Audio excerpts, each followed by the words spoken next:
Futch, and this is the United States Military Veterans Mountain Dulcimer Program from the Coffee Bunker in Tulsa, Oklahoma. Welcome to Dulcimerica!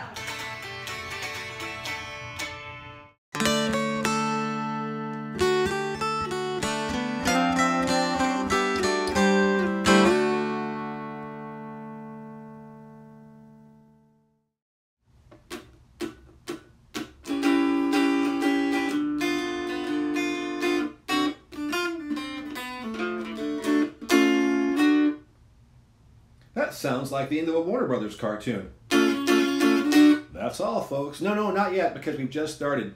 Welcome, everybody, to Dulcimerica. My name is bingfutch. Thank you very much for joining me. It's a brand new year, got brand new episodes, and a brand new intro, in case you hadn't noticed. If you'd like to be one of the folks, smiling, happy people, showing their dulcimers and welcoming us to Dulcimerica, please send me a video. All you have to do is hold your dulcimer, say welcome to Dulcimerica, and then send me the video. Also, your name, your city, and your state, and we'll include you in the opening to each week's show. Thank you guys so much for doing that. This is a lot of fun. So today we're going to be talking about the 1.5 fret. It is everywhere all of a sudden. The 6.5 fret for a long time was the weird new fret, and people weren't sure if they wanted to use that or not because they had a nice traditional mountain dulcimer. But now the 1.5 fret is starting to show up as standard equipment on lots of mountain dulcimers, and some of you folks out there are not exactly sure what the heck to do with this thing. Today I'm going to give you a lot of real good ideas on how you might use it, get used to it, and love it dearly. But before we do that, I want to say thank you and give a big shout out to one of my patrons on Patreon. It's Carmen McCoy. Carmen, thank you so much for all of your support over the years. You became a patron, but I've known you for a lot longer than that, and I really enjoy spending time with you. And I know it's been a long time since I've been in Chattanooga, but I will be back there again very soon. Just want to thank you for your support and for your encouragement. Thanks very much, Carmen. For those of you wondering what Patreon is, it's basically a subscription service for my music, my video, tablature, and a lot more. And for $5 a month, you can get in, download everything that I created, and also get the new stuff as I'm making it. New books, new CDs, new videos. You get it first, and exclusive content you won't find anywhere else on the web. To find out more about it and dig down deep, download some free goodies for yourself, go to patreon.com/bingfutch. Go to the featured tag section there on the main page and look at the open house section. Lots and lots of free stuff for you to download. Check out the intro video, the reward incentives, and if you have any questions, please feel free to drop me a line at bingfutch@yahoo.com. Thank you to all of my patrons. You guys help produce Dulcimerica. You help keep the equipment running. You make it possible to get lights, backdrops, and all kinds of cool stuff. So again, thank you. You guys really do rock my world every single day. So now we are going to be getting down deep into the 1.5 fret situation. So the 1.5 fret, if you were to cover it up just like that, your dulcimer would look like just about everybody else's dulcimer there in the first 3 fret areas. And often when people look down there and they see this, they feel like they're at home. As soon as you have that thing there, it's like, what just happened? How am I supposed to work with this? Well, let's take a look at it and give you some leg up on it. First of all, what does the 1.5 fret add to the mountain dulcimer? Well, when we're in DAD tuning, it adds 2 notes. It adds F natural on the bass and on the melody string, and it adds C natural on the middle string. Now, we already had C natural at the 6th fret bass and 6th fret melody, but it's nice to have one down here, and I'll show you why in just a second. So we have F, C, and F.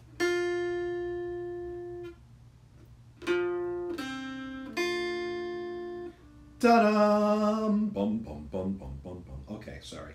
I take whatever cue I can get. So, we have our extra frets there. What can we do with this fret now? What can we add that we didn't have before on the mountain dulcimer? Well, number one, we can do a G major scale down here as opposed to playing a G major scale 3rd through the 10th fret.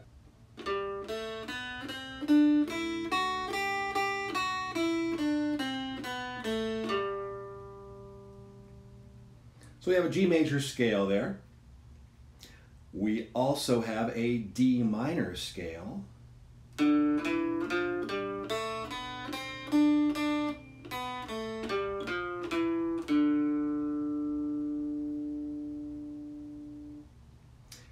those are going to come in handy when we use these new frets quite a bit.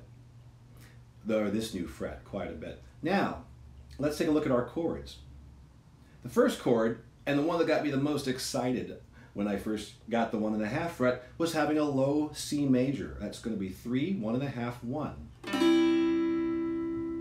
And we can invert that chord to 1, 1.5, 3. Having a low C major means we no longer have to hop up here 3, 4, 6, 6, 4, 3, 6, 6, 8, bar 6, 8, 6, 6. All of those C's live up here, and oftentimes what we're playing is down here in what I call first position, open through the 3rd fret. So when you're playing Old Joe Clark, you always had to hop way up here to get your C, and the pitch of the notes seem wildly out of place because most everything else we're doing with Old Joe Clark is happening in a lower register. So this would happen basically.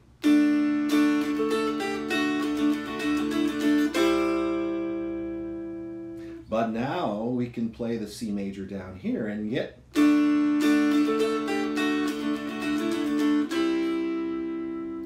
that sounds a lot better, doesn't it?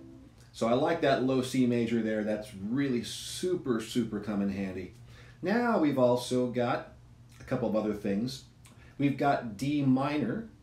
We can play that a number of different ways. We can just play the 1.5 fret. We can also play 4, 3, 1.5, 1.5, 3, 4. And D minor, again, will come in handy for a lot of things, and I'll show you that in a second. Then we have also got the ability to play an F major chord. That's brand new, and that's really going to come in handy. That's 1.5, 1.5, 4. We can also invert that to 4, 1.5, 1.5.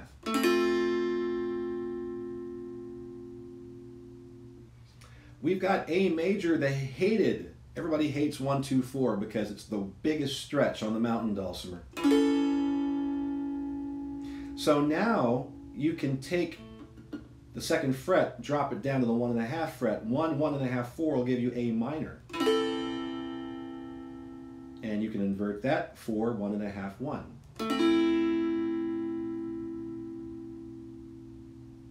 So we've got a couple of A minors down here now, so we don't have to come all the way up here to 4, 4, 6.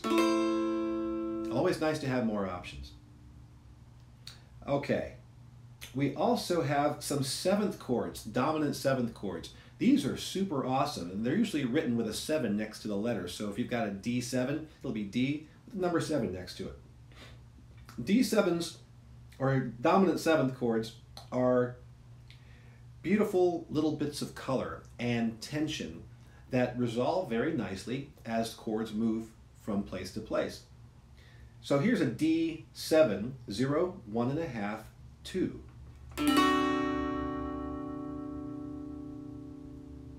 And you can invert that as well.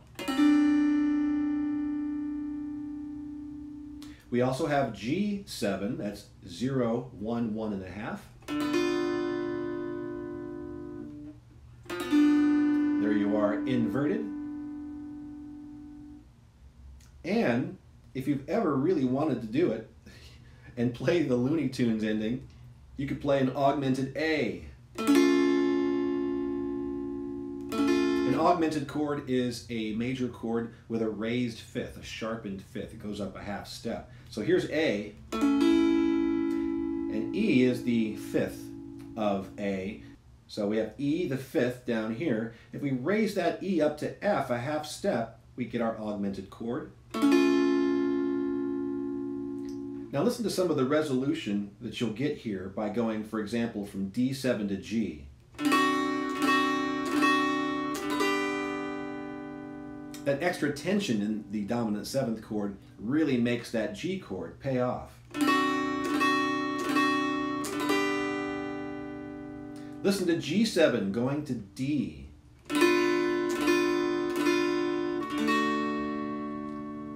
Very satisfying stuff. So if you want to incorporate that, I would use D7 as you're going into a G chord. I'd use G7 going into a D chord. And A7, which we've always had the ability to play, it's a 1, 2, 3. A7s like to go down to the D chord. And they go other places as well, but those are some hints on how you can bring them into your playing. So here's an example. I'm going to use Amazing Grace. First I'll play it without the 7th chords, and then I'll play it with the 7th chords.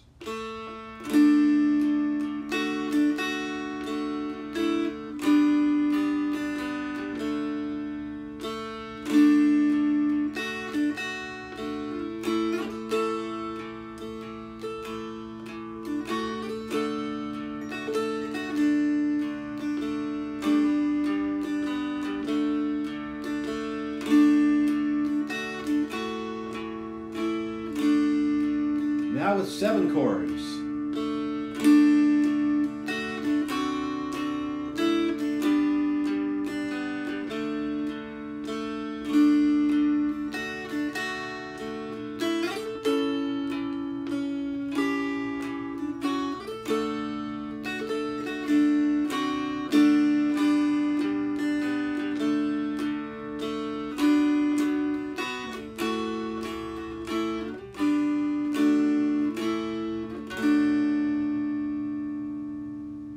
So 7th chords are awesome, and the more you use them, the more you'll get used to them, and you'll use them in everything. It's like a little spice you can put on top of your food, just a little bit, just a kiss on the cheek of the chord as it's passing and changing to another chord.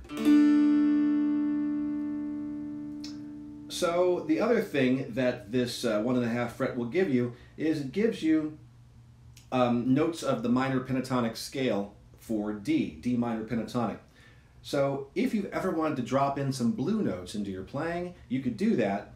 And one of the things that I learned first by watching the great Gary Gallier play is you can do a run that goes from 1.5, 1 down to open. And by doing that, you are straddling parts of the minor pentatonic scale and your blue notes. So you can sass things up. You can use this in any song in the key of D that needs a little extra something something, you know.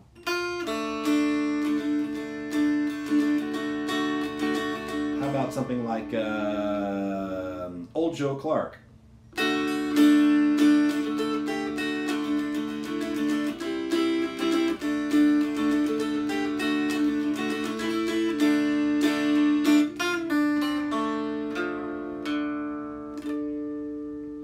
So you can get sassy with it, you can do a lot of things with it, but I like making that run down there.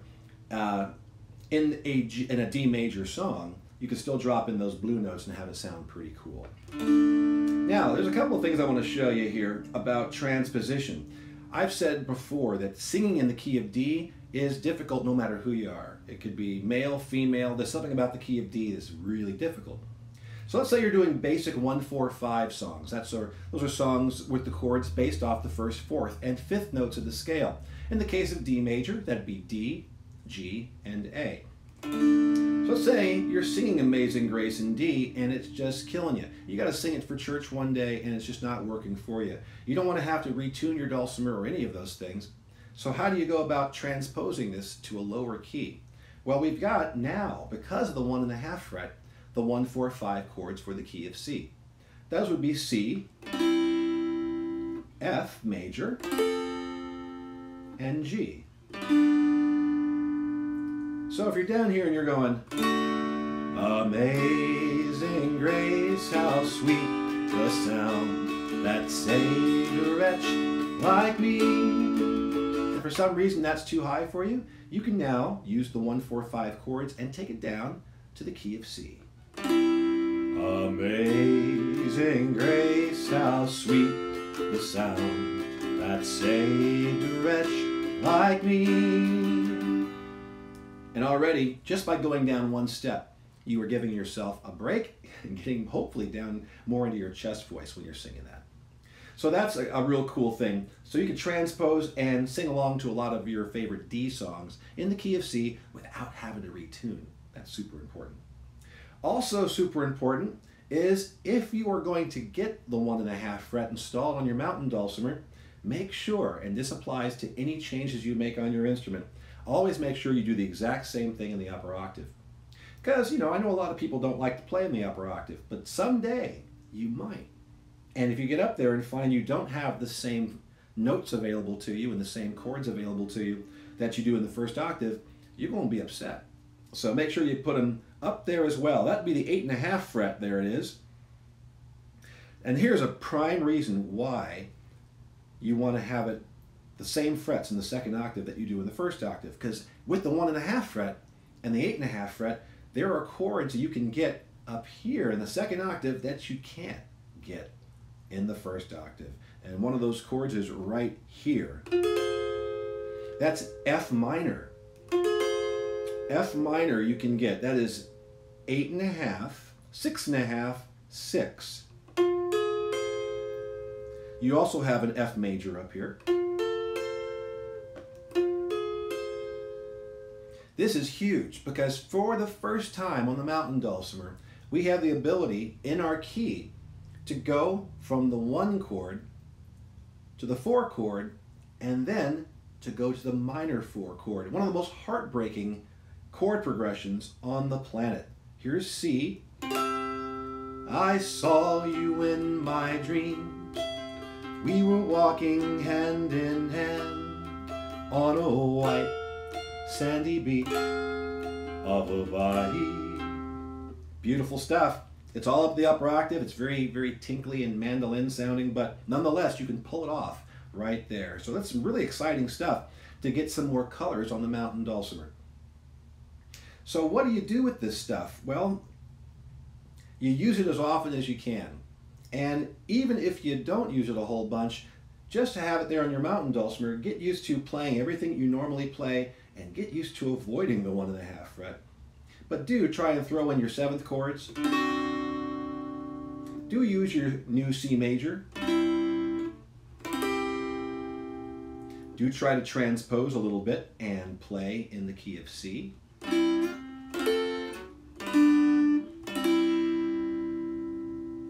And maybe drop a few blue notes into your next fiddle tune while you're playing.